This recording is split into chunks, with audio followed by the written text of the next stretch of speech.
C C C মামা, এটা মামা শ্বশুর না অসুর? ওই যে কিচমিচের মতন চেহারা। বাবা, ভগবানের চেহারা কখনো এরকম হয় দেখছেন?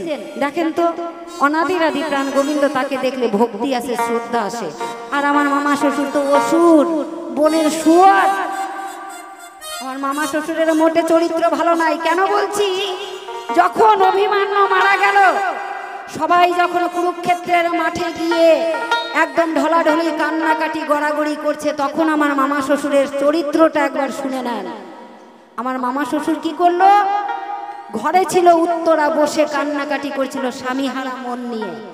আর আমার মামা শ্বশুর গিয়ে সেই ভাগনা বউকে ধরলো জড়িয়ে। বাবা, একটুকু স্বভাব চরিত্র ভালো নয়। মামা শ্বশুর হয়ে ভাগনা বউকে তো ছয় না, ওমা ছয়। মামা শ্বশুর ভাগনা বউকে ছয়? আপনাদের দিকে ছয়, আমাদের দিকেও ছয় না। এমনকি তারের উপরে যদি ভাগনা বউয়ের কাপড়টাও মেলা থাকে, মামা শ্বশুর সেই দিক দিয়ে যায় না। আর এই আমার মামা শ্বশুর এমন চরিত্র বাবা, ভাগনা বউকে জড়িয়ে ধরলো। তাই বলতে চাই এই সভায়। তাহলে আজকে আমার প্রতিদ্বন্দ্বী শিল্পী, যিনি অত্যন্ত জ্ঞানী গুণী বাবা, নামটি তার লক্ষণ গুণ বাউল শুনি, তিনার সঙ্গে আমার আসর বাবা, যার গুণের অন্ত নেই। ওনার গুণের কথা যদি বলি তাহলে সারা রাতেও শেষ হবে না। তো অত গুণের কাছে আমি যেতে চাইছি না, যেটুকুন না বললে নয় সেইটুকুন আপনাদের কাছে পরিবেশন করব। তাই হরিবল হরিবল। তাহলে আজকে গান পরে শোনাবো।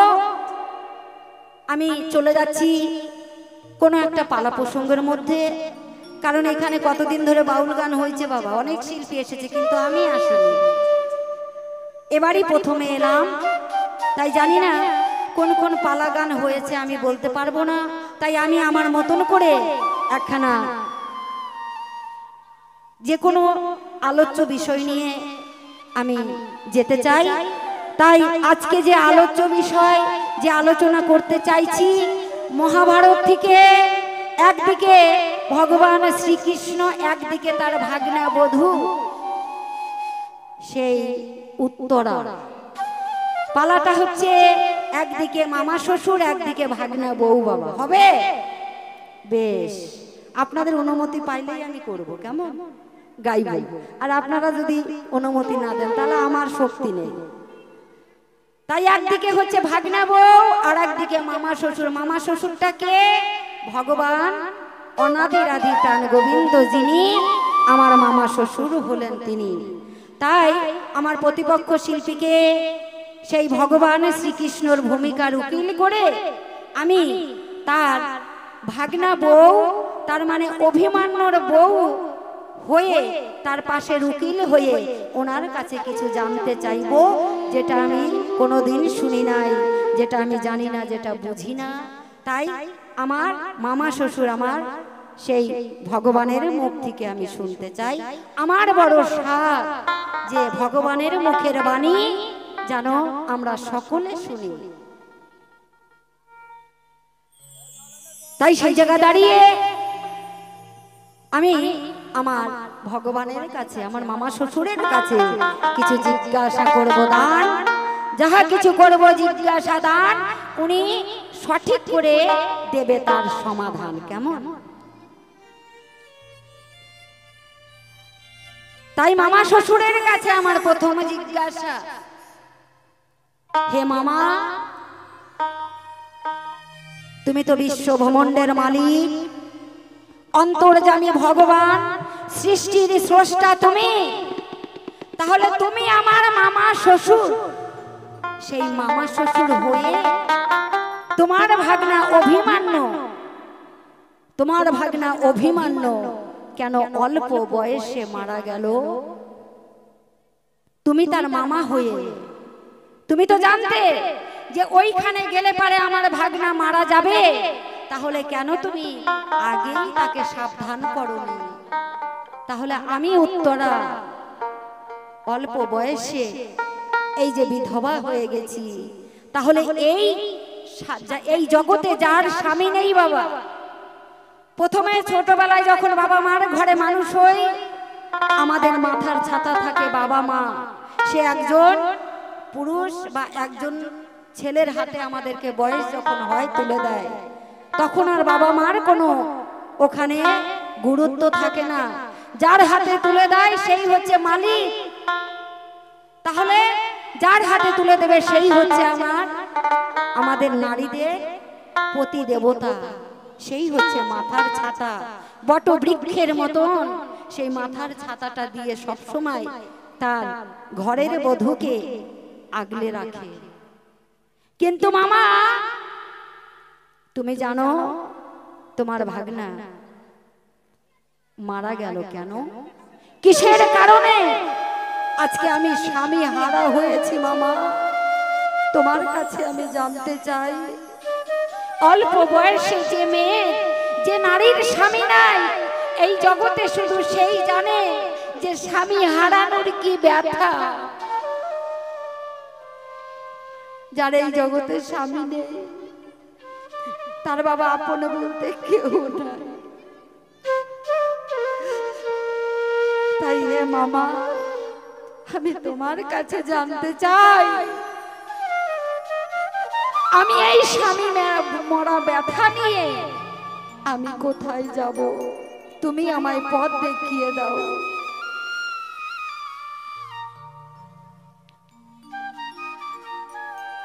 কুরুক্ষেত্রের মাঠে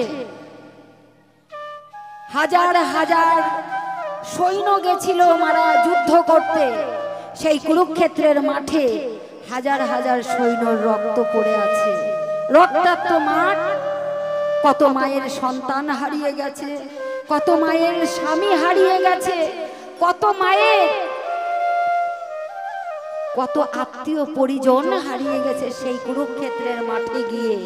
হে মামা, তোমার কাছে দ্বিতীয় জিজ্ঞাসা রয়, ওই কুরুক্ষেত্রের মাঠটা কেন ধর্মক্ষেত্রে পরিণত হয়? যেখানে হাজার হাজার কোটি কোটি মানুষের রক্তাক্ত ওই মাঠে আজও গেলে পারে সেই রক্ত বন্যা বয়ে গেছে। তাহলে মামা, অত কুরুক্ষেত্রের মাঠকে কি করে তুমি ধর্মক্ষেত্র নাম দিলে? তাই তোমার কাছে আমার দ্বিতীয় নাম্বার জিজ্ঞাসা রয়, কারণটা কি, কেন দিলে? ওই কুরুক্ষেত্রের মাঠে যখন আমার স্বামী অভিমন্যু যুদ্ধক্ষেত্রে গেল, একটা গ্রহ চক্রের মধ্যে আমার স্বামী অভিমন্যু পড়ে মরে আছে। কতবার করে তোমাকে চিৎকার করে ডেকেছে, হে মামা, মামা তুমি কোথায়? মামা তুমি আমায় বাঁচাও, মামা বাঁচাও। তখন মামা তুমি কোথায় গেছিলে? কেন আমার স্বামীকে, তোমার ভাগনাকে সেখানে তুমি যদি যেতে, তাহলে তোমার ভাগনা ওই গ্রহ চক্রের মধ্যে পড়ে মারা যেত না। সব জায়গায় তুমি দুই নাম্বারই করছো মামা, কারণটা কি? তোমার কাছে আমি জবাব চাই, জবাব দিতে হবে। তাই কেন অল্প বয়সে আমার স্বামী মারা যায়, তোমার কাছে আমার এটাই জানার বড় বাসনা রয়। শোনো শোনো ওগো মামা, আমি তোমারে জানাই, অল্প বয়সে কেন আমার স্বামী মারা যায়।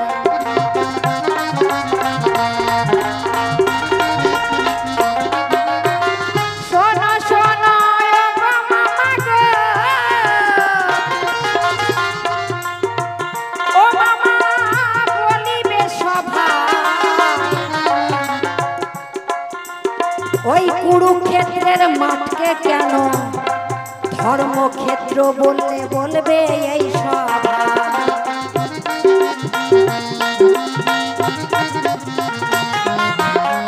শোনো শোনো ওগো মামা, আমি জানতে চাই, ওই গ্রহ চক্রের মধ্যে আমার স্বামী পড়ে আছে বলবে এই সভা?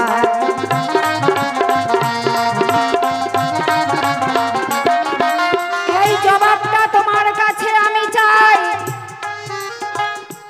জবাবটা জবাবটা না দিয়ে কিন্তু তোমায় আমি ছাড়া ছাড়ি নাই। শোনো শোনো ও গো মামা গো, ওই গ্রহ চক্রের মধ্যে পড়ে কত ডাকাডাকি করেছিল, তাই কেন তুমি ডাক শোনো নাই বলবে এই সভায়। শোনো শোনো ও গো মামা গো, ও মামা তোমারে সুধা এতবার ডাকাডাকি করলো তুমি সাড়া নিলে না কেন, তাই আমি এই পর্যন্ত করি খান্ত রাধা কান্তেশ্বরী, চাঁদ বদনে ভক্ত বিন্দু বলুন হরি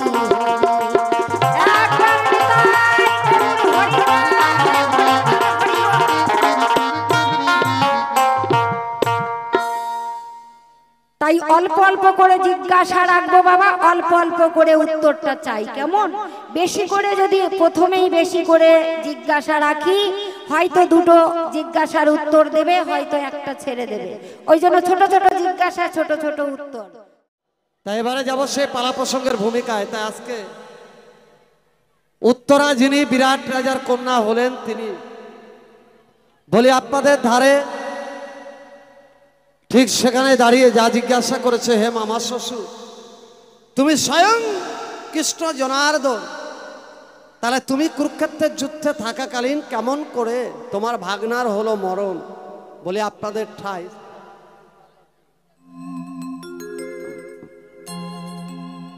তাই স্বয়ং কৃষ্ণ ভগবান যার নিজের মামা হয় বাবা, এ সংসারে তাকে মারবে এমন কারো সাধ্য আছে? কিন্তু শাস্ত্রে বললেন, গুরু রুষ্ট হলে কৃষ্ণ রাখিতে নারে, কৃষ্ণ রুষ্ট হলে গুরু রাখিবারও পারে, এহেন গুরু অভিশপ্ত জীবন নিয়ে।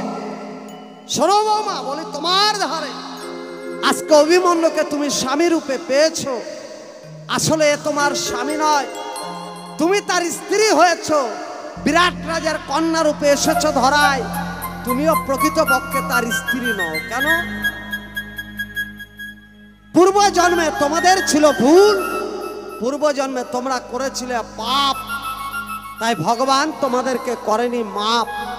জীব মরে আপন দোষে বাবা, কি করবে হরিদাসে? জীব নিজানিজি কর্মফল ভোগ করে। বলি আপনাদের ধারে আকাশের যিনি চন্দ্রদেব, এই যে আকাশে আমরা চাঁদ দেখি বাবা, এই চাঁদের যিনি অধিপতি দেবতা, তিনি হচ্ছে চন্দ্রদেব।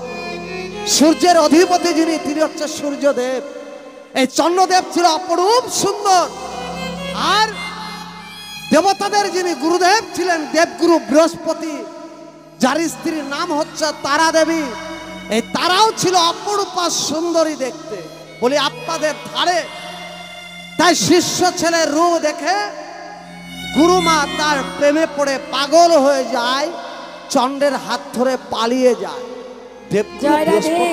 সবাই একটু সামনের দিকে আগিয়ে আসুন, তাহলে পিছনের লোকগুলো বসতে পারবে। সবাই সামনে অনেক জায়গা আছে, সবাই একটু মায়ের একটু আগে আগে বসুন, আগায় বসুন, তাহলে পিছনের লোকগুলো বসতে পারবে। ঠিক, সবাই একটু আগান, সামনের দিকে অনেক জায়গা আছে। তা বলি আপনাদের ঠাই। তাই যখনই পালিয়ে গেলেন চন্দ্র তার গুরুমাকে তারা দেবীকে নিয়ে। ওমা, এই যে যারা বর্তমান যুগে দেখবেন ঘরের বউগুলা পালায় যাচ্ছে, তাই না? এখনকার চেংড়িদের থেকে বউ বেশি পালাচ্ছে বাবা। কেন? 8 বছর 10 বছর সংসার করলো, টাকার জন্য স্বামীর উপর অত্যাচার, স্বামী বেশি টাকা কামাই করার জন্য বিদেশে চলে গেল, আর ঘরের বউকে একটা মোবাইল কিনে দিয়ে গেল। হরিবল হরিবল। হ্যাঁ বাবা, আপনার মোবাইলও গেল, ঘরের বউ গেল, এই মোবাইলে খাইলো দেশ বাবা।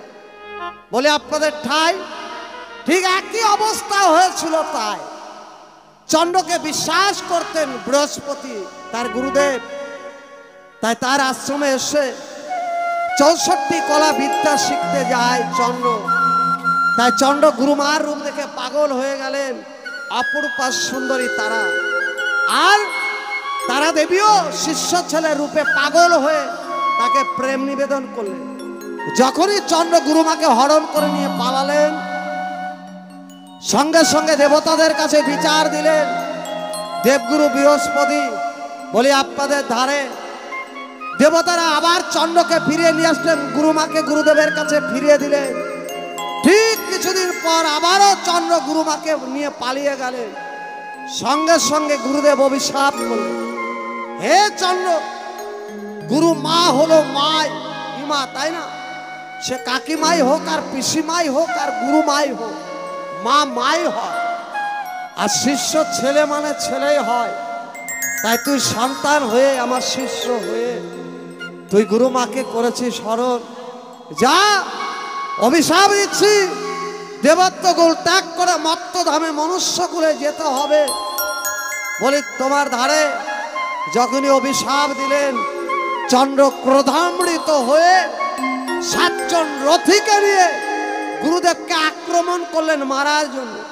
যখনই মারার জন্য আক্রমণ করলেন, গুরুদেব আবার অভিশাপ দিলেন, হে চন্দ্র, আজকে তুই যেভাবে সপ্ত রথী নিয়ে আমাকে ঘিরে ধরেছিস মারবার তরে, পারবি না আমাকে মারতে, কিন্তু অভিশাপ দিচ্ছি, তুই মত্তধামে যাবি। স্বয়ং শ্রী হরি সব যাবে মত্তধামে, তোর মাতুল হয়ে সে থাকবে, মামা হয়ে থাকবে। তুই এরকম সপ্ত রথীতে ঘিরে ধরে তোকে মারবে, তুই যতই মাতুল মাতুল করে ডাকবি, মামা মামা করে ডাকবি, ভগবান তোকে রক্ষা করবে না। তাই তো গুরু অভিশপ্ত জীবন চন্দ্রদেব আজকে মত্তধামে এসেছে তো বৌমা।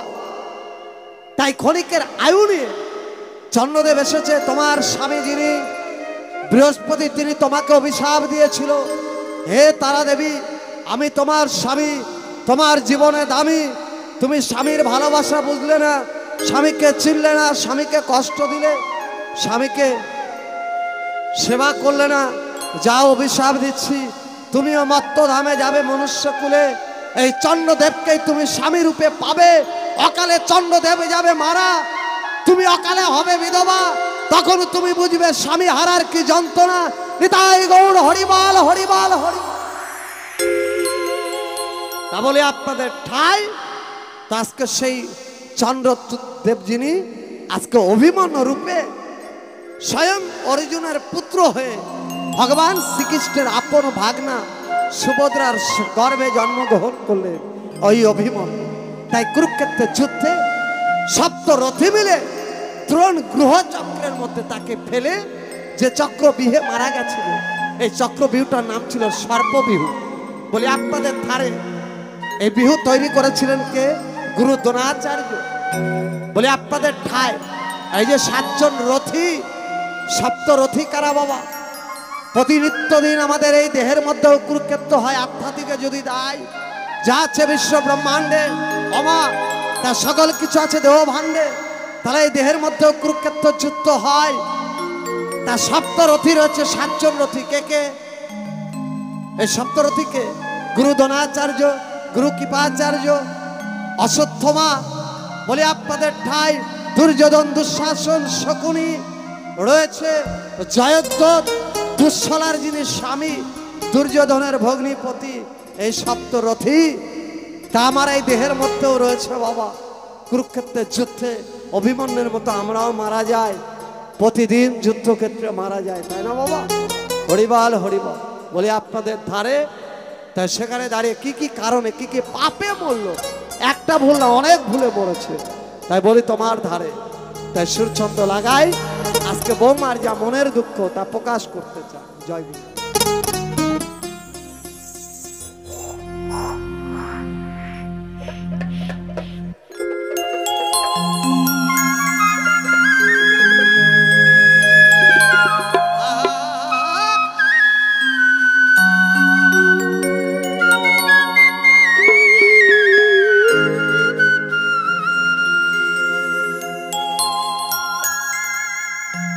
ওই দনগুহ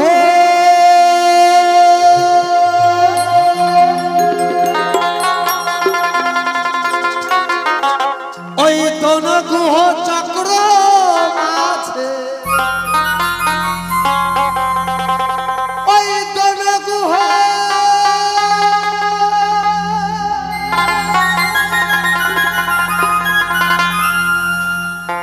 দনগুহ চক্র মাঝে আগম না জেনে ওই চন্ড তুল্য অভিমন্য আজ চলেছে রণে। দনগুহ চক্র মাঝে আগম না জেনে চন্ড তুল্য অভিমন্য আজ চলেছে রণে। অভিমন্য আগম নিগম যে তত্ত্ব বাবা, যার জন্য আমরা মানব জীবনে দুটো গরু ধরি বাবা। কেন?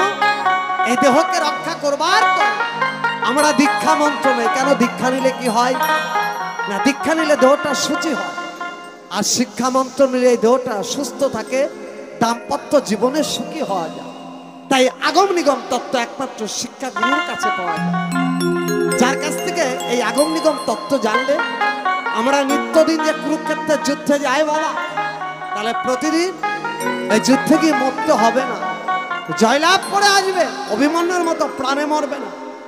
শাস্ত্রে বললে লয়ে নিজ নারী হয়ে থাকো ব্রহ্মচারী, সৎ চরিত্রবান হবে, হরিকে না ডাকলে হরি তোমায় ডেকে নিয়ে যাবে। তাই গৌর হরিবার। তাই সেখানে দাঁড়িয়ে বলছে, তাহলে বিন্দু ধারণং জীবনং বিন্দু পতনং মরণং। তাই যেজন রক্ষা করে পিতৃধন সে হচ্ছে বাপের বেটা বিচক্র, আর এই পিতৃধনের উপর রয়েছে বাবা হরিধন। তাই রাজবিহারী রাশেশ্বরী মহারাজ করে কোনো ভাগ্যবান বা ভাগ্যবতী এই রাজ দেখিবারও পারে। তাই যেজন গুরুর কাছ থেকে এই আগম নিগমের সন্ধান জেনেছে, একমাত্র সেই জীব অকাল মৃত্যু থেকে বেঁচেছে বাবা। দেখবেন মানুষ যখন মরে, আমি বাস্তব একটা প্রমাণ দেই আপনাদের ধারে। আমাদের ঘরে যদি সনাতন ধর্মে কোনো মানুষ মরে, ওমা চারজন মিলে কাঁধে তোলে, বলো হরি হরি বল বলে মরা যখন বাড়ির থেকে নিয়ে বিদায় হয়, আমার মায়েরা কি করে, একটা বালতির মধ্যে গোবর জল গোলায়, তাই না? গোবর জল গুলিয়ে মরা বিদায় হচ্ছে, আর গোবর ছিটাচ্ছে, গোবর জলটা গোবর ছড়া দেয় না মা? কেন না, মরা বিদায় হচ্ছে আপনার বাড়ি থেকে, যার জন্য মায়েরা বালতিতে গোবর জল নিয়ে ছিটিয়ে দিয়ে মরাটাকে বিদায় করে। বলি আপনাদের ঠাই, তাহলে প্রতিদিন ঘুম থেকে উঠে আমার মায়েরা বাড়িতে গোবর ছড়া দেয়, ঘরের চারদিকে গোবর ছড়া দেয়। আমার তোমরা দাও, আমাদের রায়গঞ্জের মায়েরা দেয়। কেন? এদিককার মানুষ মরে না বাবা, রায়গঞ্জের মানুষ মরে, এই জন্য রায়গঞ্জেই দেয়। প্রতিদিন ঘুম থেকে উঠে গোবর ছড়া দেয়। কেন? প্রতিদিন আমার মায়ের কোলে গিয়ে আমার বাবা মরে। আমার বাবা 3 বার মরেছিল, মরার মতো 3 বার। ওই জন্য আমরা 3টা ভাই। ভুল করে যদি আর 2-1 বার মরতো, তাহলে আমার আরো 2-1টা ভাই বোন হতো, তাই না? আমি জীবনে 2 বার মরেছি বাবা, ওই জন্য 2টো ছেলের বাপ, কোনোদিন পাবো না মা। আর মরতে টরতে চাই না বাবা, এই 2 বার মরাতেই বাবা অশান্তি ভুগছি। কেমন? হরিবল হরিবল। তা বলি আপনাদের ধারে, তো এই নিত্য মরার হাত থেকে বাঁচতে গেলে আগম নিগম তত্ত্ব গুরুর কাছ থেকে জানতে হবে। তাই শিক্ষা গুরুর শরণাপন্ন হতে হবে। তাই সেখানে দাঁড়িয়ে আমার বাউল কি হচ্ছে শুনুন।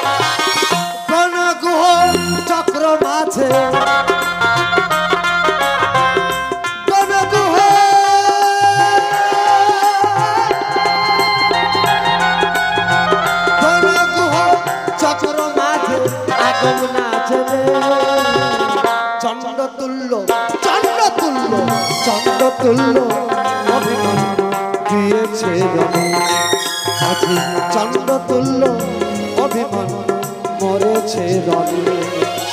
জয় জয় শ্রী গুরু বৈষ্ণব গোসাই প্রেমানন্দ একবার হরিবল হরিবল হরিবল।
জনার্দন, বলি তোমার প্রতিটা যুগে যুগে আমি স্বয়ং জগৎগুরু।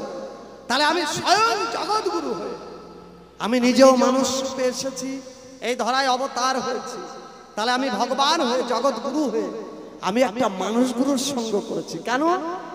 শাস্ত্রে বললে গুরু কৃপা কোন কোন ভাগ্যবানের হয়, কিন্তু কৃষ্ণ কৃপা হচ্ছে জগৎময়। কি বাবা, তাই না? গুরু কৃপা সকলে পায় না। গুরু রুষ্ট হলে কৃষ্ণ রাখিতে নারে, আর কৃষ্ণ রুষ্ট হলে গুরু রাখিবারও পারে। তাহলে এখানে গুরু করেছে অভিশাপ, তাকে খণ্ডাবে কৃষ্ণের বাপ। কি তাই সেই গুরু করেছে অভিশাপ। তাই সত্য যুগে আমার গুরু ছিলেন সনক ঋষি। তাই যখন রাম অবতারে আসলাম, আমার গুরু হলো বিশ্বামিত্র মুনি। তারপরে আমি কৃষ্ণ অবতারে এসেছি, আমার দীক্ষা গুরু গর্গমণি, আর শিক্ষা গুরু হচ্ছে সান্দীপনী মণি, আর প্রেমের গুরু হচ্ছে শ্রীমতী রাধারানী। তাহলে যুগে যুগে আমি ভগবান হয়ে গুরু ধরেছি, আর এখানে গুরু করেছে অভিশাপ। তাই কি বলছে?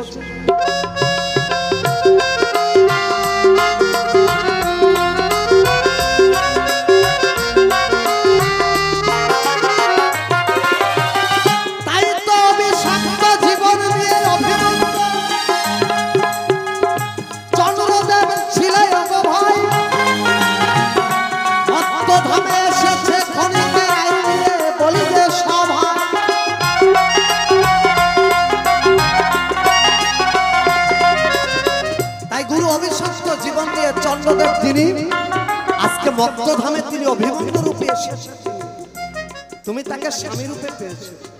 তাই তার অভিশপ্ত জীবন পার হয়ে গেছে, তাই তিনি মরার পর আবারও চন্দ্রলোকে ফিরে গেছে। তাই অভিমন্যু মরার আবার সে চন্দ্রলোকে চন্দ্রদেব রূপে ফিরে গেছে। বলি তোমার, তাই তুমি স্বামীকে ত্যাগ করে এসেছিলে বৌমা। তাই তোমার স্বামী যিনি দেবতাদের গুরু, তুমি গুরু মা ছিলে, উচ্চ আসন ছিল তোমার, তুমি সেই নিজে নিজেই উচ্চ আসন থেকে নেমে নিম্ন আসনে চলে এসেছো, এটা ভুল তোমার। বলি তোমার, এ হচ্ছে তোমার, এই ভুলটা হচ্ছে তোমার। বলি তোমার ধারে, কিন্তু শুধু এই ভুলেই তোমার স্বামী মরেনি, আরো কিছু ভুল ছিল। শোনে শোনে গো বৌমা, আমি বলি তোমার কাছে পাই, তোমার শ্বশুরের ভুলেও দেখো তোমার স্বামী মারা যায়। হরিবল হরিবল হরিবল হরিবল। তাহলে তোমার শ্বশুর যিনি পঞ্চ পাণ্ডবের শ্রেষ্ঠ বীর হলেন অর্জুন, তিনি বলি তোমার। তাই অর্জুনের ভুলও ছিল এখানে বাবা, যে ভুলের কারণে আজকে তোমার স্বামীটা গেল মরে। একটা ভুল একটা পাপে না, অনেক কটা ভুল অনেক কটা পাপ এক জায়গা হয়ে আজকে তোমার স্বামী কি ভুল করেছিল?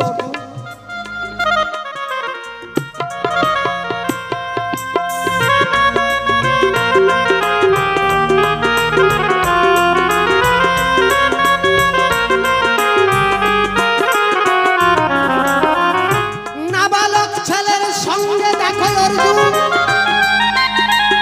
সাবালিকা মেয়ের বিয়ে অবদান। শোনো শোনো গো বৌমা, আমি বলি তোমার, আজকে আজ অবধি আমাদের ভারতবর্ষের সংবিধানে আছে বাবা, মেয়ের বয়স হতে হবে 18, ছেলের বয়স হতে হবে 21, তবে যদি তাদের বিবাহ দেয় তাদের দাম্পত্য জীবনে সুখী হয়। কি মা, তাই না? কিন্তু যখন এই অভিমন্যুর বিয়ে দেয় উত্তরার সঙ্গে, বিরাট রাজার কন্যার সঙ্গে, এই উত্তরার বয়স ছিল 18 বছর, সাবালিকা মেয়ে, আর অভিমন্যুর বয়স ছিল 16 বছর, নাবালক ছেলে। এই যে ভুলটা করেছিল, যার জন্য যখনই ছেলে মেয়ে আমরা বিয়ে দেই আগে তাদের বয়সটা যাচাই করতে হয়। কি বাবা, তাই না? এই বয়স যাচাই করে না দিলে বিয়ে অকালে তার হয়ে যায় সকাল। বলে আপনাদের এই ভুল করেছিল তোমার শ্বশুর মশাই। কেন না, তুমি একজন সাবালিকা মেয়ে, তোমার সঙ্গে বিয়ে দিয়েছিল তোমার স্বামী, যে তার বয়স ছিল 16 বছর, নাবালক। বলে তোমার এই ভুলের ফলেও তোমার স্বামীটা কিন্তু মরে। আর একটা মারাত্মক ভুল, যে ভুলটা করেছিল তোমার শাশুড়ি, আর এই জগতে অনেক মায়েরাই করে যে ভুলের কারণে আমাদের পেটেই সন্তান মরে। কি মা মরে না? অনেকের পেটে মরা সন্তান হয়। কেন? আতুর ঘরে সন্তান মারা যাচ্ছে, কেন যাবে? আমার ছেলে এসছে পরে যাবে, আমার পরে আগে কেন যাবে? যে ভুলগুলো আমরা বাপ মা করি, তাই শেষ ভুল কোনটা? মারাত্মক ভুল বলছি। শোনো শোনো গো বৌমা, আমি বলি তোমার যে ভুলের কারণে তোমার স্বামী মরে, বলি যে সবাই নিতাই গৌর হরিবল হরিবল হরিবল। গর্বে সন্তান নিয়ে সুভদ্রা অর্জুনের কাছে আগম নিগম তত্ত্ব শুনতে চায়। আগম তত্ত্ব শুনতে শুনতে ঘুমাইয়া যায়।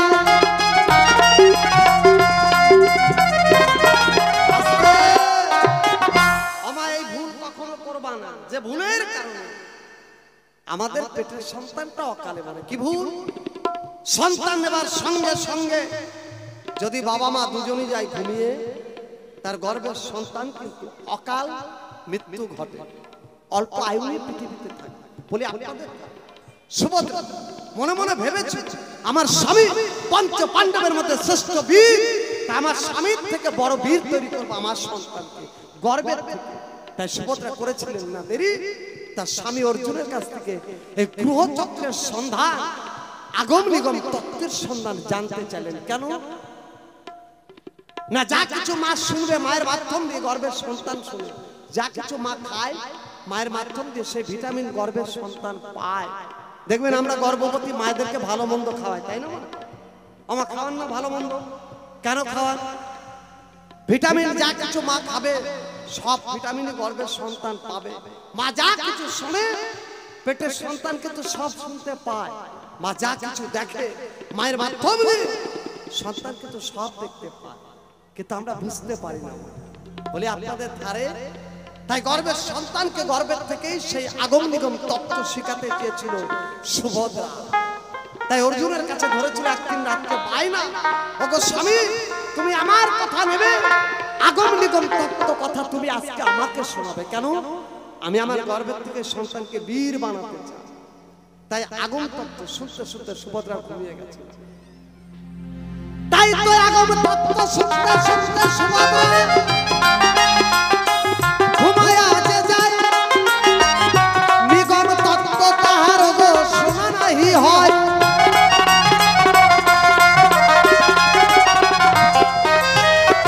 পাশেই গাছের ডালে ছিল দুটো পাখি, সুকার সারি হয়। তারাও আগম নিগম তত্ত্ব শোনে, বলি যে সব হয়।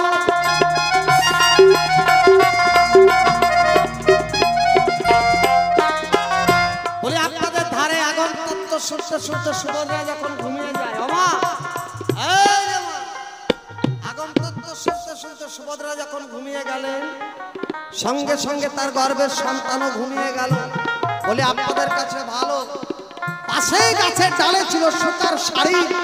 তারা চিন্তা করলো সুভদ্রা ঘুমিয়ে গেছে, অর্জুন তো আর নিগম তত্ত্ব বলবে না। তাই কি করলেন?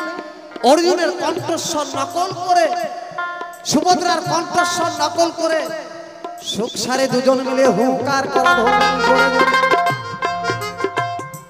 তাই তো হুঙ্কার যখন সুখ সারি করা ধরলেন, অর্জুন মনে মনে ভাবলেন সুভদ্রা জেগেই আছে। তাই অর্জুন মনের আনন্দে নিগম তত্ত্ব বলতে শুরু করলেন। যখনই মনের আনন্দে নিগম তত্ত্ব অর্জুন বললেন, সুখ সারি প্রাণ ভরে তারা নিগম তত্ত্ব শুনল। কিন্তু মাগো সুভদ্রার কিন্তু শোনা হলো।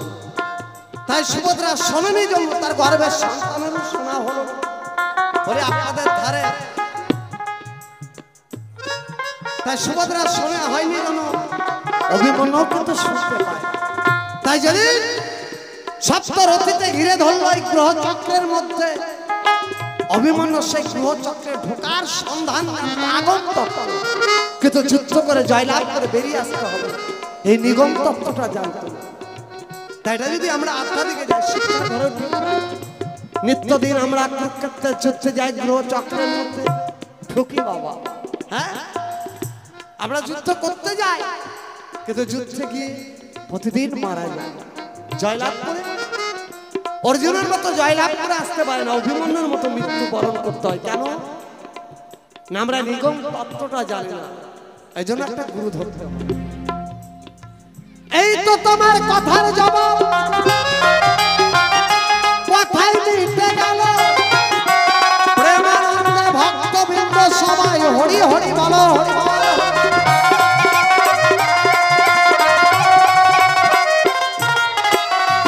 শোনা শোনা গো বৌমায় আমি বলি তোমার ঠাই, তোমার কাছেও কিছু কথা আমি জানিবারও চাই।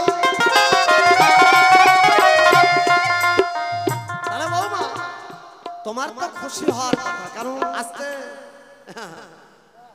এখন উচিত কথা কব মাসি তোমাদের বাড়ি আসি আর না। ঠাকুর তুমি বিষ খাও আমি মরি। হাই রে মাছের বাজার বাবা, হালদার পাড়া গানে গেলেও এত কাছকাছি বাজার কাছকাছি হয় না, আর পাল পাড়া এরকম কাছকাছি। একদিকে চাট খাওয়া, একদিকে বাদাম খাওয়া, আর একদিকে বাড়ির যত তুমি আর গল্প। টাকা দিছি 1000 টাকা সাদা, আমরা গল্প করবো না? গল্প করবে কোন বেটায়? করো জম্মের পড়া করো। আর তো সুযোগ পাবা না, আজকের রাত চলে গেলে আর সুযোগ পাবা না গল্প। মন দিয়ে কিছু শোনো, কাজে দেবে। কেমন?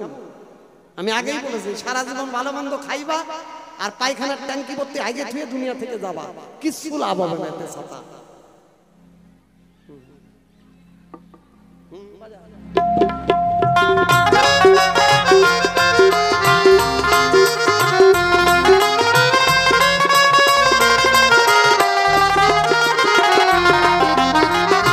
শোনো শোনো গো বৌমা আমি তোমারে সুধাই, তোমার কাছেও কিছু কথা আমি জানিবারও চাই।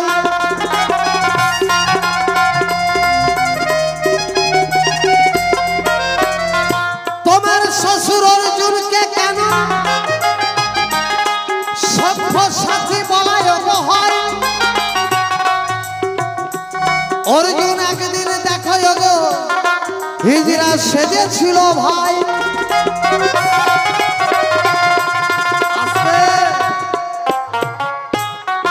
তোমার শ্বশুর অর্জুন যিনি বিহন্নলা সেজেছিলেন, তিনি বিহন্নলা মানে যাকে হিজড়া বলা হয় বাবা, বলি আপনাদের ঠাই।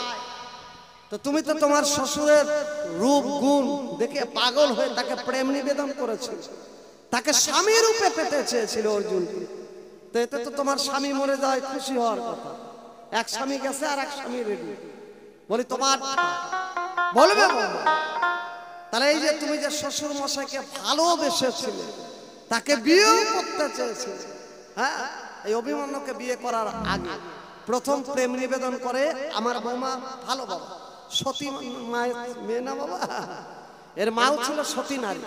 পাড়ার সব বেটা ছেলেদেরকে নিজের স্বামীর মতোই ভালোবাসত। কেমন বলি আপনাদের ধারে সতী নারী তাই করে না বাবা, যারা সতী নারী হয় পাড়ার সব পুরুষ মানুষদেরকে নিজের স্বামীর মতোই ভালোবাসে, এরাই তো জগতের শ্বশুর। কি বলে? তো আমার বৌমার মা কিন্তু ঠিক তাই ছিল। বলি তোমার ধারে তুমি তোমার নিজের শ্বশুর অর্জুনকে প্রেম নিবেদন করেছিলে, বলবে এমন কি রূপ, এমন কি গুণ তুমি অর্জুনের মধ্যে পেয়েছিলে যার কারণে তুমি তাকে প্রেম নিবেদন করেছিলে? আর তোমার শ্বশুর অর্জুনকে কেন সব্যসাচী বলা হয়? দুটো প্রশ্ন নয়, দুটো জিজ্ঞাসা তোমার কাছে। সঠিক সঠিক বাপের বেটির মতো জবাব দেবে ধর্মসভা। কেমন? যা কিছু প্রশ্ন তুমি আমায় করেছিলে দান, সঠিক সঠিক জবাব দিয়ে পড়লাম সমাধান। হরিবল হরিবল। এই পর্যন্ত করি খান্ত রাধাকান্ত শরীর, চাঁদ বদলে ভক্তবৃন্দ সবাই বলুন হরি হরি হরিবল হরিবল।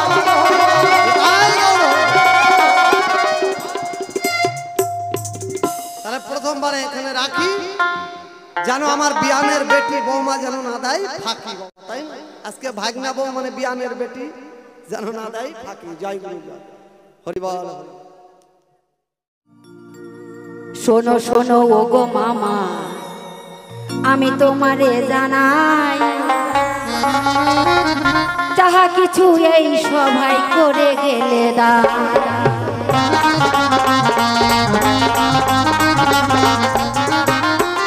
শোনো শোনো ও গো মামা গো, ও মামা বলি তোমার ঠাই, তোমার কথার জবাব আমি এই আসরে দেব।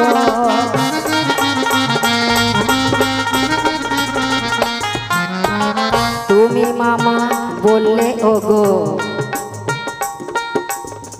আমি শুনলাম তাই, আমার মামা শ্বশুরকে নাকি আমি বিয়ে করতে চেয়েছিলাম বললে এই সভায়।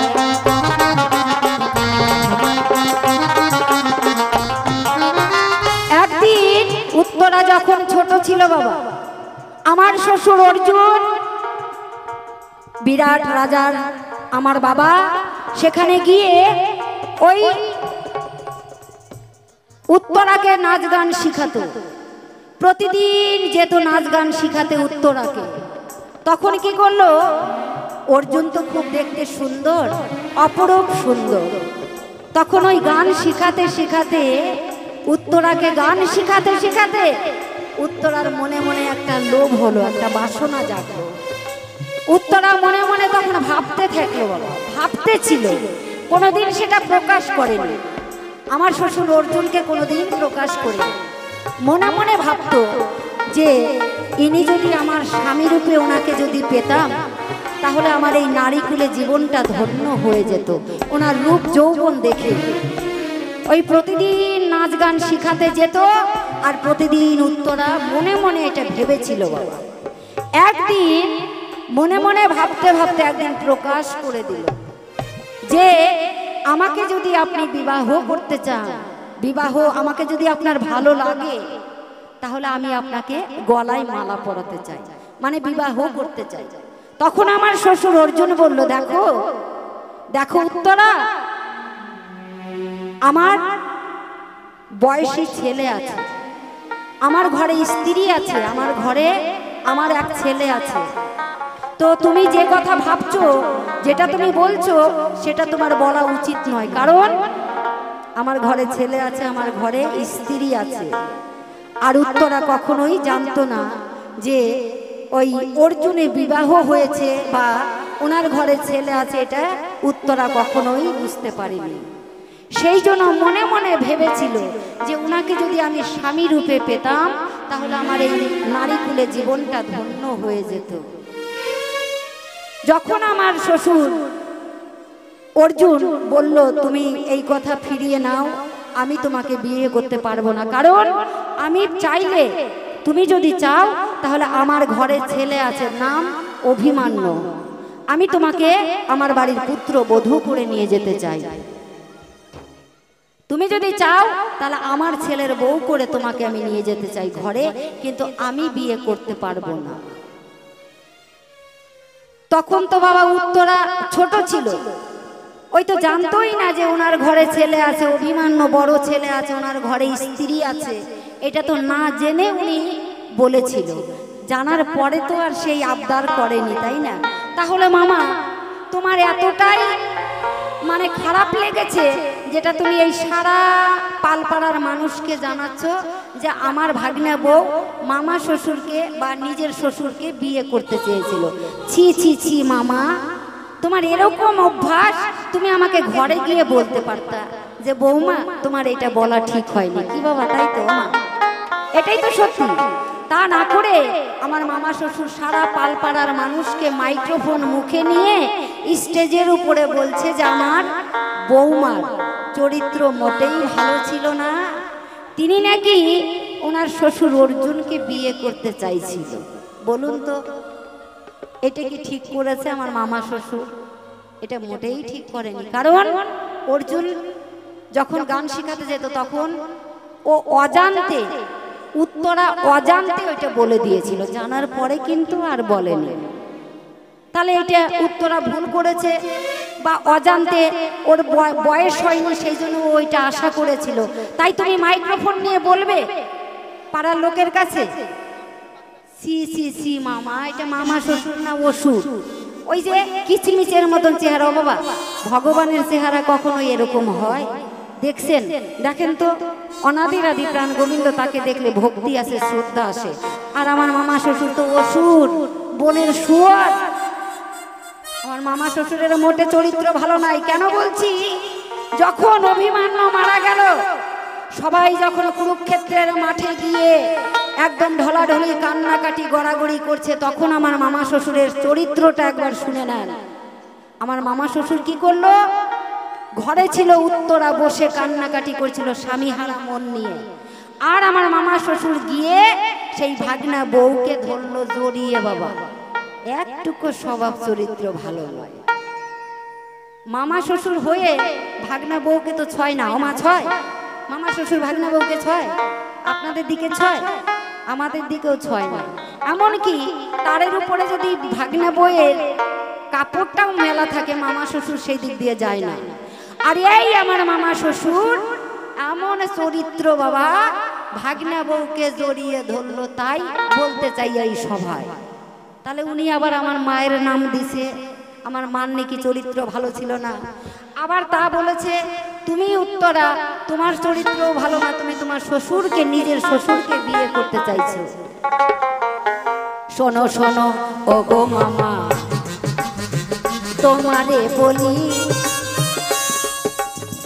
কেন তুমি ভাগনা বউকে জড়িয়ে ধরলে?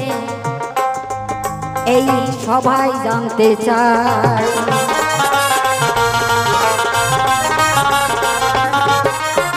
শোনো শোনো ও গো মামা, ও মামা তোমারে জানাই, যাহা কিছু জিজ্ঞেস করলে এই ধর্ম সভায় আমি এক এক করে জবাব দিলাম। চিন্তার কিছু নাই, তোমার কাছে আর একটা কথা আমি জানতে চাই। তুমি কেন মামা শ্বশুর হয়ে গো ভাগনা বউকে জড়িয়ে ধরলে? তাই এই কথাটার জবাব আমি এই আসরে চাই। এই পর্যন্ত করি ক্ষান্ত রাধা কান্তেশ্বরী, সাত বদনে ভক্ত বিন্দু বলুন হরি হরি হরি বল, হরি বল, হরি বল, হরি বল। জয়গুরু। তাই জিজ্ঞাসা রেখে গেছে যে আমি শ্বশুর না বাবা অসুর? কেমন? কারণ এটা শ্বশুর হয়ে কেমন কর্ম যে ভাগনা বউয়ের জড়িয়ে ধরলো? বাবা হরিবল, হরিবল। আপনাদেরকে ধরে বাবা মামা শ্বশুর ভাগনা বউরে জড়ায়? ধরে? ধরে না, ধরলে উদ্যম উদ্যম পড়বে। তা আমি নাকি ধরেছি। আজকে আমার বৌমা যিনি জিজ্ঞাসা রেখে গেলেন, কুরুক্ষেত্রের যুদ্ধে যখন অভিমন্যু মারা যায়, সমগ্র যুদ্ধক্ষেত্র তাহি তাহি রব শুরু হয়ে যায়। এমন তো অবস্থায় হস্তিনাপুরে আমার বৌমা একা ঘরে শুয়ে শুয়ে স্বামী শোকে কাঁদে। আমি নাকি গিয়ে বৌমাকে জড়িয়ে ধরেছি, তার পেটেও হাত রেখেছি। জয় গুরু জয়। এর থেকে লজ্জার কথা আর কি হয় বাবা? বলে আপনাদের ঠাই আমি বৌমার কাছে যাই নাই বাবা, বৌমাকে জড়িয়েও ধরিনি। কেন? বৌমা তথাপিও আমাকে উপলব্ধি কেন করতে পারলো? তাই সেই কথাটা বলি আপনাদের কাছে ভালো। জয়গুরু সুরছন্দ লাগাই। জয়গুরু জয়। তাই কি বলছে শুনুন। আমি হচ্ছে ভক্তের অধীন বাবা। জয়গুরু ছোট্ট শ্বশুর মশাই করেছে 20 টাকা দান, তার দানও গোবিন্দের ব্যাংকে জমা থাকলো। জয়গুরু জয়। ভগবান হচ্ছে ভক্তের অধীন। তাই একদিন নারদকে ডেকে বলেন, হে নারদ, ভক্ত আমার মাতা পিতা, ভক্ত আমার গুরু, ভক্তই আমার নাম রেখেছে বাঞ্ছা কল্প তরু। ভক্ত দিলে খাই, না দিলে উপবাসে যাই, ভক্তের হাতে ডুরি। এই ভক্ত আমাকে যেভাবে ঘোরায় আমি ঠিক সেভাবে ঘুরি। বলে আপনাদের ধারে, তাই তো ভক্তের অধীন আমি, যুগে যুগে ভক্তকে রক্ষা করবার তরে এসেছি মত্ত ধামে। বলে তোমার ধারে শোনা বৌমা, তুমিও হচ্ছে আমার ভক্ত। আজকে অর্জুন যিনি, সেও আমার ভক্ত। তাই তো ভক্তের মান রাখার জন্য, ভক্তের বংশ রাখার তরে আমি যা ঘটনা ঘটিয়েছি কুরুক্ষেত্রের পরে, বলে তোমার ধারে। তাই সুরছন্দ লাগিয়ে তোমার সকল দ্বিধা দ্বন্দ্ব যা রয়েছে অন্তরে তা করে দিতে চায় প্রকাশ। তাই সেখানে দাঁড়িয়ে পদকর্তা কি বলছে শুনুন।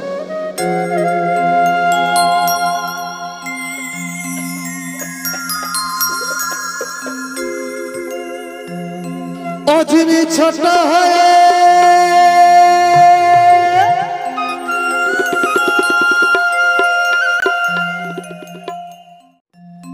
হরিবল,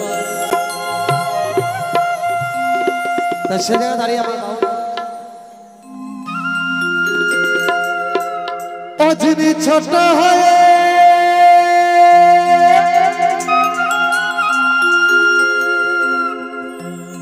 ও যিনি ছোট হয়ে বাড়াই দেখো, ওরে মন ভক্তেরই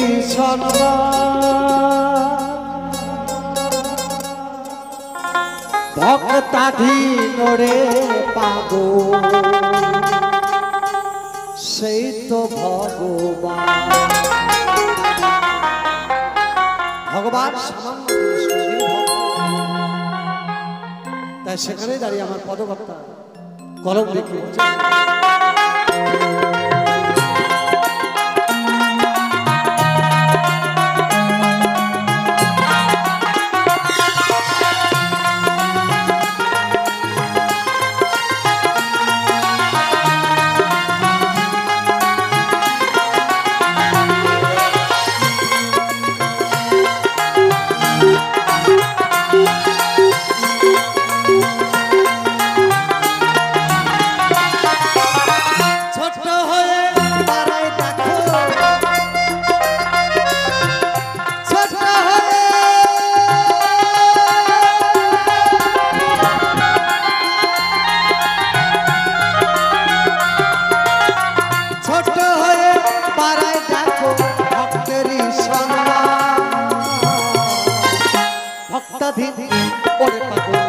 সেই তো ভগবান, ভক্তাধীন ওরে পাগল সেই তো ভগবান। জয় জয় শ্রী গুরু বৈষ্ণব গোসাই প্রেমানন্দ একবার হরিবল হরিবল হরিবল।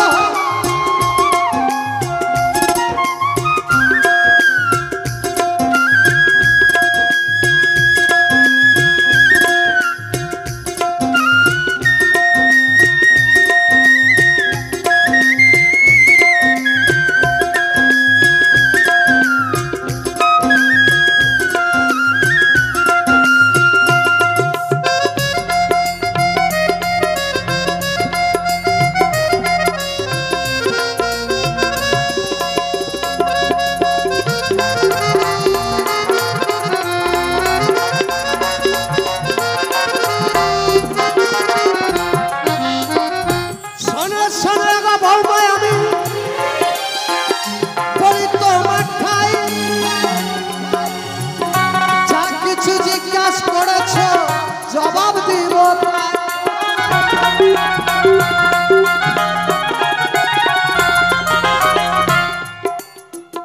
ওই যে দ্রোণাচার্যের পুত্র অশ্বত্থামা, কথা মিথ্যা নয়। ভূমধরে পঞ্চ পাণ্ডবের 5 জন সন্তান ছিল, বলি যে তোমার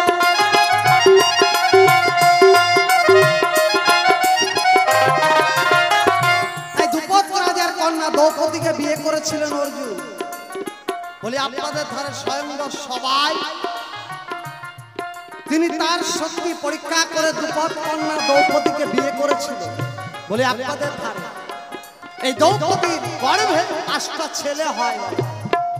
এই 5 জন সন্তান যখন ঘুমিয়েছিল, এই পঞ্চ পাণ্ডবেরা স্বয়ং কৃষ্ণ জনার্দনকে নিয়ে, এদের যে আত্মীয় স্বজন কুরুক্ষেত্রের যুদ্ধে মারা গেছে, তারা নদীর তীরে গেছিলেন তিলাঞ্জলি দিতে। যখনই তিলাঞ্জলি দিতে যায়, এমন তো শূন্য শিবির এই 5 জন সন্তানকে হত্যা করেছিল দ্রোণাচার্যের পুত্র অশ্বত্থামা। সঙ্গে ছিলেন গুরু কৃপাচার্য। তাই বলি আপনাদের ধারে, তাই অশ্বত্থামা যখন এই দ্রৌপদীর 5 জন সন্তানকে ঘুমো ঘরে হত্যা করে, অন্তর্যামী ভগবান আমার অন্তরে জানতে পেরে তার সকল পাণ্ডবকে সেই কথা খোলাসা করে বলে আপনাদের অমা, কোন মায়ের যদি সন্তান অকালে চলে যায়, সেই মায়ের অন্তরের যে ব্যথা, সে অন্তরের যে দুঃখ বেদনা একমাত্র সেই মাই জানে। বলে আপনাদের তাই তো দেখো পঞ্চ পাণ্ডবের কাছে পুত্র হত্যার প্রতিশোধ চায়, ক্রোধান্বিত হয়ে ভীম গেল অশ্বত্থামাকে মারতে ভয়। হরিবল হরিবল হরিবল। তাই ভীম ক্রোধান্বিত হয়ে অশ্বত্থামাকে হত্যা করতে গেল। অশ্বত্থামা যখন কোথাও আশ্রয় পাচ্ছে না প্রাণ বাঁচানোর তরে, তিনি গেল কোথায়? ব্যাসদেব মুনির আশ্রমে আত্মগোপন করতে। ভীম দেখো পেছন পেছন যখন ব্যাসদেব মুনির আশ্রমে ভাই, অশ্বত্থামা বুঝতে পারে ওগো বলি যে সভায়। অশ্বত্থামা বুঝতে পারলেন দ্রোণাচার্যের পুত্র যিনি অজয়, সর্ববিদ্যায় পারদর্শী। তাই অশ্বত্থামা কিন্তু বুঝতে পারেন ভীম আমাকে হত্যা করার জন্য আসছে। তাই নিরুপায় হয়ে নিজের প্রাণকে রক্ষা করবার পরে অশ্বত্থামা তার গান্ডীবে তার ধনুকের মধ্যে ব্রহ্মবাণ সাধনা স্বয়ং ব্রহ্মার কাছ থেকে প্রাপ্ত হওয়া প্রাণ অশ্বত্থামা নিজের গান্ডীবে যখন ধারণ করলেন, কেন না পঞ্চ পাণ্ডবের বংশকে ধ্বংস করে দেবে। তাই তো যখন অশ্বত্থামা ব্রহ্মবাণে চালায় গো ভাই, কৃষ্ণের আদেশ পেয়ে অর্জুন ব্রহ্মবাণ সাধিল ধনুকে। তাই হরিবল হরিবল হরিবল। তাই অর্জুন যখন ব্রহ্মবাণ তার গান্ডীবে সাধনা করলেন, আস্তে ছোট বলে আপনাদের যখনই সাধনা, যখনই অর্জুন তার প্রাণকে ছাড়লেন, ব্যাসদেব মুনি দেখলেন এই দুটো প্রাণ একে অপরের পরস্পর্শ যখনই আসবে, ঘর্ষণ হবে, এই সৃষ্টির জগৎটা বাবা ধ্বংস হয়ে যাবে। তাই ব্যাসদেব মুনি করলেন না দেরি, তার যোগ বলের মাধ্যমে হাওয়া ধরে শূন্যে উঠে 2 বাণের সামনে দাঁড়িয়ে তার তপবলের মাধ্যম দিয়ে দুটো বাণকে থামিয়ে দিলেন। অর্জুনকে বললেন, অর্জুন তুমি ভালো করেই জানো তুমি ধর্মযুদ্ধ করেছো, এই দুটো বাণ যখনই একে অপরের সঙ্গে সংঘর্ষ করবে এই জীব জগৎ ধ্বংস হয়ে যাবে। তুমি তোমার বাণকে ফিরিয়ে নাও, অস্ত্র বাণ। তাই তো ব্যাসদেবকে প্রণাম জানিয়ে অর্জুন নিজের ব্রহ্মবাণকে ফিরিয়ে নাই। শোনো শোনো গো বৌমায় আমি বলি যে তোমায়,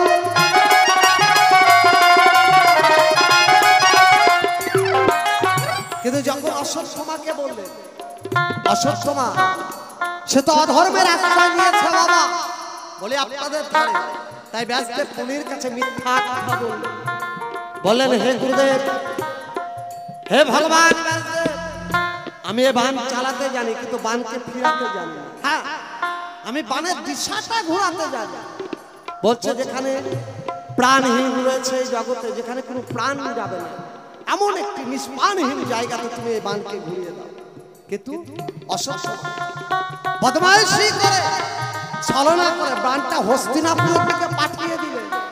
কেন না বৌমা যেখানে রয়েছে তুমি হস্তিনাপুর, গর্ভবতী আমার বৌমা। শোনে শোনে বৌমা আমি বলি তোমার ঠাই,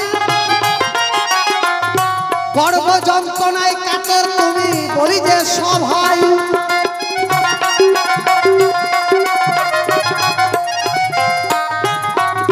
তাই তো সেই বাণটাকে ধীরে ধীরে হস্তিনাপুর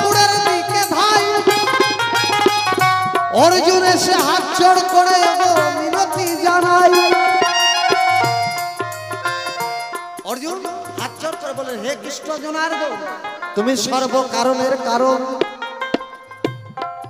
তুমি আমার নাতিকে বৌমাকে রক্ষা করতে পারো, না হলে তো আমার বংশ শেষ হয়ে যাবে।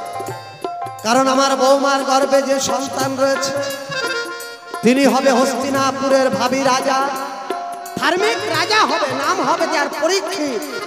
এই রাজা পরীক্ষিত উত্তরার গর্ভে রয়েছে, তাই তার বংশকে ধ্বংস করে দেবে।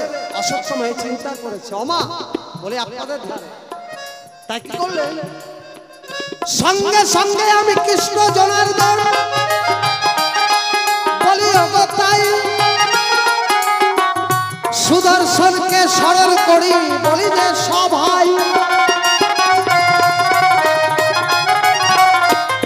আমি সুদর্শন চক্রকে যখন স্মরণ করলাম, আমার সুদর্শন এই চক্র তার থেকে একটা মায়া চক্র সৃষ্টি করলেন, যে মায়া চক্র গিয়ে তোমার গর্ভে স্থাপন হলো। আজকে সেই অশ্বত্থমার ব্রহ্মবাণের জ্বালা আমার মায়া চক্র তা ধারণ করে নিল।